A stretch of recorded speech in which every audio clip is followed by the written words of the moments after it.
The trips and excursions were able to take what we'd learned in class and show us how they translate into the real world.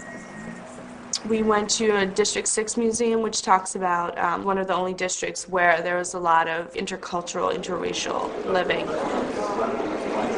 To give you a very good example of Group Areas Act, we're talking about an area like this one over here. This is District 6. And if you live under the Classification Act law, you have to live in separate groups. And then this is District 6 in 2003. So what happens to those people? What's going to happen is that we're going to remove these people and we're going to relocate them. The only place we can relocate them is if we take them to what we call today the Cape Flats or what we call the townships.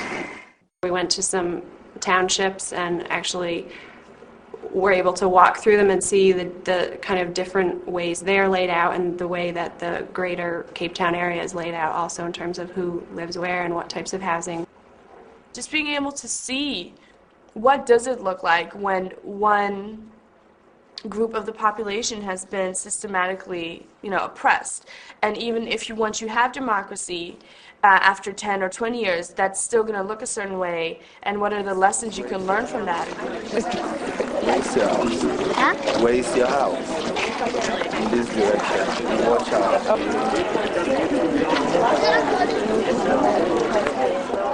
We got to see the actual impacts and effects of apartheid in the neighborhoods and the people's faces. I went in for this room. 10 people sleeping in this room? Yeah.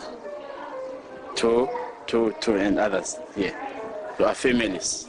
South Africa is facing high rates of unemployment. The trips were so key to enhancing the things we'd learn in class, enhancing our discussions, and really, introducing how these issues play out.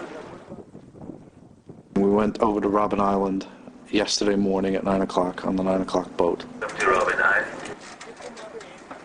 I think that Robben Island had the exact opposite effect to what it was intended originally, and it just served as this catalyst to an entire national movement. All the people who were kept in the communal section were forced to go to the stone quarry.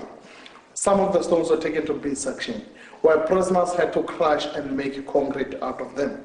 To tour the prison facilities and to see where Nelson Mandela worked in the lime mines was really powerful.